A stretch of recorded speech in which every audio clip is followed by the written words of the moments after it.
আল্লাহ নবী বলল, ইহুদি তো তোমাকে গোলাম হিসেবে কিনা নিছে, যাও ইহুদিকে যেয়ে বলো কত অর্থের বিনিময় হলে ইহুদি তোমাকে ছাড়বে। এবার সালমান ফার্সি ইহুদির কাছে যায়, বলে, ইহুদি তুমি আমাকে মুক্ত করে দাও, আমি আল্লাহ রসুলের কাছে চলে যাব। কয়, শোন, তোর নবী যদি তোকে আমার কাছ থেকে নিতে চায়, তাহলে তোর নবীকে বলবি আমাকে 10,000 দেরহাম দিতে হবে। কয় হাজার? 10,000 দেরহাম। আল্লাহ নবী 10,000 দেরহাম রেডি কইরা আল্লাহ সালমান ফার্সিকে বলে, ইহুদিকে ডাইকা নিয়ে আসো, আমি 10,000 দেরহাম দিয়ে তোমাকে মুক্ত করব। সালমান ফার্সি 10,000 দেরহাম নিয়ে গেছে। ইহুদি টাল বাহানা করে, না, তোমাকে আমি ছাড়বো না, কারণ সালমান ফার্সির মতো এত ভালো গোলাম সে কোনোদিন পাবে। সে আমানতদার, সে আমানতদার, সে খোদাভীরু একজন মানুষ। ইহুদি বুঝতে পারছে তার মতো এত ভালো যুবক, ভালো গোলাম আমি কোনোদিন পাবো না। এবার ইহুদি টাল বাহানা করে, আরেকদিন বলে 20,000 দেরহাম দিলে আমি তোমাকে মুক্ত করব। 20,000 দেরহাম নিয়ে যায়, মুক্ত করে না। আল্লাহ রসুল সালমান ফার্সিকে যায় বলে, শোনো, ইহুদিকে চরম ভাবে হুঁশিয়ার করে দাও, কত হাজার দেরহাম হলে তোমাকে মুক্ত দিবে, মুক্ত করবে।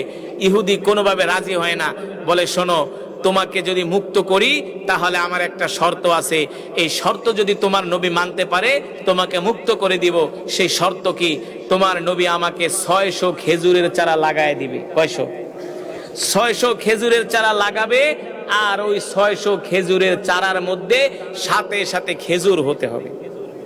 যদি তোমার নবী 600 খেজুরের চারা লাগায়া সাথে সাথে ওই গাছ থেকে খেজুর হয়, তাহলে আমি তোমাকে মুক্ত করব। আচ্ছা বলেন, এটা পৃথিবীর কোনো মানুষের পক্ষে সম্ভব? খেজুরের গাছ লাগাইলে কি সাথে সাথে খেজুরের চারা হয়? কোন কোন তাফসীরের মধ্যে আসছে যে ইহুদি বলছে সাথে সাথে খেজুর হতে হবে, আবার ইহুদি তার মত পাল্টায় বলে, না, খেজুর দরকার নাই, সাথে সাথে গাছ উঠতে হবে। আচ্ছা, খেজুরের বিচি লাগাইলে কি সাথে সাথে গাছ ওঠে?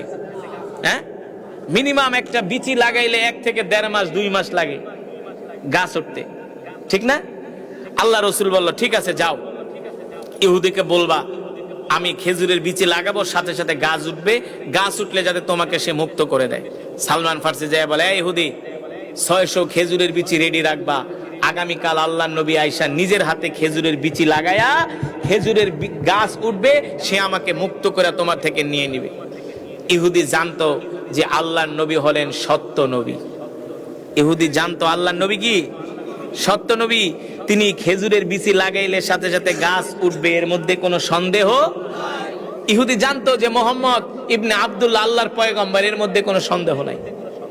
আল্লাহর নবীকে তারা নবী মানতো না, কিন্তু আল্লাহর নবী যে সত্য নবী এটা তারা জানতো। এবার ইহুদি কি করছে জানেন? যাতে করে ওই খেজুরের বিচি থেকে খেজুর না হয়, এই কারণে ইহুদি 600 খেজুরের বিচি আগুন দিয়া পোড়ায় ফেলছে। ইহুদি কি করছে? খেজুরের বিচি আগুন দিয়া পোড়ায় দিছে, কারণ জানে ইহুদি যে আগুনের বিচি পোড়ায় দিলে, খেজুরের বিচি আগুন দিয়া পোড়ায় দিলে ওই বিচিতে কখনো গাছ হবে না। ইহুদিরা তো শয়তান, ওদের মাথায় এলো সব শয়তানি বুদ্ধি। খেজুরের বিচি আগুন দিয়া পোড়ায় দিছে। এখন তো সালমান ফার্সি কান্না করতেছে, খেজুরের বিচি পোড়ায় দিছে মানে এই বিচিতে আর গাছ উঠবে না, সে আর কোনোদিন মুক্ত হতেও, সারা জীবন তার গোলামি করে যেতে হবে, আল্লাহ রসুলের কাছে যাইতে পারবে না। কান্না করতেছে, কান্না করতে করতে আল্লাহ রসুলের দরবারে আসছে। আল্লাহ নবী ডাক দিয়া বলে, লিমা তাবকি ইয়া সালমান, এই কান্দো কেন সালমান? বলে, আল্লাহ রসুল, আমি তো শেষ, আমি কোনোদিন আপনার কাছে আসতে পারবো না। বলে, কেন? ইহুদিদের সাথে আমাদের চুক্তি ছিল, আপনি 600 খেজুরের বিচি লাগায় যদি সাথে সাথে গাছ ওঠে, ইহুদি আমাকে মুক্ত করে দিবে। কিন্তু ইহুদি কি করছে জানেন? বলে, কি করছে? ইহুদি 600 খেজুরের বিচি আগুন দিয়া পোড়ায় দিছে। আল্লাহ রসুল কয়, সালমান, তুমি কি জানো না আমি যে আল্লাহর নবী? তুমি ভয় করো কেন? চলো ইহুদির বাড়িতে চলো, ওই পোড়া খেজুরের বিচি থেকে আল্লাহ চাইলে গাছ উঠবে। আল্লাহ নবী ডাক দিছে, ইহুদি এদিকে আয়, দে খেজুরের বিচি লয়। মোহাম্মদ, খেজুরের বিচি দিয়ে কি করবেন? সব তো পুরা ফেলাইছে, পোড়া বিচি নিয়ে আয়। এবার তো ইহুদি থরথর করে কাঁপতেছে। ইহুদিকে আমি জানি মোহাম্মদ যদি পোড়া খেজুরের বিচি লাগায়, সেই খেজুরের বিচি থেকেও গাছ, এটা ইহুদি জানে যে সে আল্লাহর নবী। আল্লাহর নবী সাহাবীদেরকে বলে, সাহাবীরা, তোমাদের কাজ হলো গর্ত করা। কি করা? তোমরা গর্ত করো, তোমাদের কাজ হলো গর্ত করা। শুধু গর্ত করে সামনের দিকে আগাইবা, পিছনের দিকে তাকাবা না, তাকানো নিষেধ। আল্লাহ নবী বলল, সালমান, একটা একটা করে পোড়া বিচি আমার হাতে দাও। তো খেজুরের বিচির তো 80% পুড়ে গেছে, ওই যে একটু রইছে না হালকা, ওইটুকু আল্লাহ রসুল হাতের তালুতে নিয়ে থুতু দিয়া পরিষ্কার করে করে গর্তের ভিতরে ঢুকাইতেছে। তাফসীর ইবনে কাসীরের মধ্যে আসছে, সিরাত ইবনে হিশামের মধ্যে আসছে, আল্লাহর নবী 600 খেজুরের বিচি চারা এক মাথা থেকে আরেক মাথায় লাগাইতে লাগাইতে দেরি, গাছ উঠতে দেরি না। জোরে বলেন সুবহানাল্লাহ। আল্লাহ রসুল বলেন, এই ইহুদি 600 খেজুরের চারা কি বুঝা পাইছো? কয়, মুহাম্মদ আমি আগে থেকেই জানতাম তুমি আল্লাহর নবী, এর মধ্যে কোনো সন্দেহ নাই। আমি কৌশল করেছিলাম তোমার এই সাহাবীকে আমার কাছে রাখার জন্য, কারণ তোমার সাহাবী আমানতদার, তোমার সাহাবী ধর্মবীরও, তার মতো ভালো যুবক আমি আর পাবো না।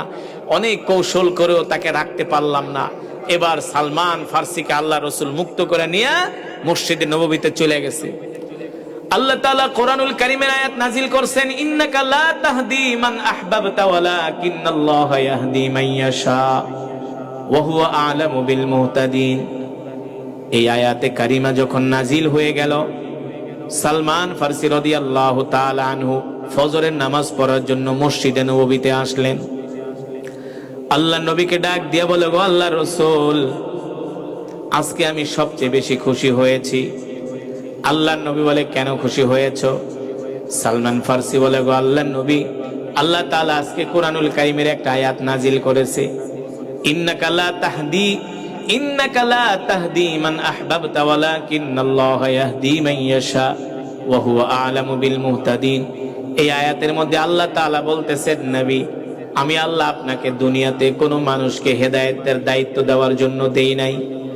আপনি চাইলে দুনিয়ার কোনো মানুষকে হেদায়েত দিতে পারবেন না। হেদায়েতের মালিক আল্লাহ। হেদায়েতের মালিক, আরো জোরে বলুন কে? হেদায়েতের মালিক হলাম আমি আল্লাহ।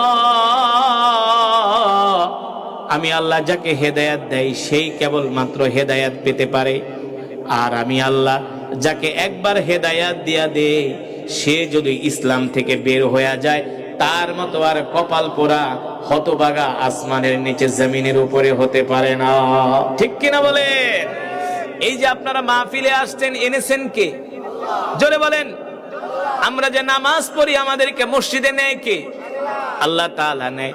এখন কিছুদিন নামাজ পড়ার পর যদি নামাজ ছাইরা দেন, তাহলে কি আল্লাহ ভালোবাসবে? আল্লাহ রাগ করবে কি করবে না? আল্লাহ তাআলা কষ্ট পাবে কি পাবে না? এই কারণে মুসলমান, আমরা আল্লাহর হুকুম মানবো, আমরা আল্লাহর দ্বীন মানবো। আল্লাহ রসুল যেভাবে আমাদেরকে তার সুন্নাহ মানার জন্য বলেছেন, আমরা আমাদের জিন্দেগিতে আল্লাহ রসুলের সুন্নত গুলো জিন্দা করব, আল্লাহ রসুলের আদর্শ চরিত্র আমাদের জীবনে বাস্তবায়িত করব। ঠিক কিনা বলেন? এছাড়া কোনো উপায় নাই, এছাড়া কোনো উপায় নাই। আজ থেকে আমরা বাড়িতে যায়া নিজেরাও 5 ওয়াক্ত নামাজ পড়বো, আমরা আমাদের আত্মীয় স্বজনদেরকেও নামাজের কথা বলবো, পরিবার পরিজনদেরকে নামাজের কথা বলবো। ঠিক কিনা বলেন? আমরা আমাদের বন্ধু বান্ধব যারা আছে, অধীনস্থ হিতাকাঙ্ক্ষী যারা আছে, সবাইকে আমরা দ্বীনের দাওয়াত দিব।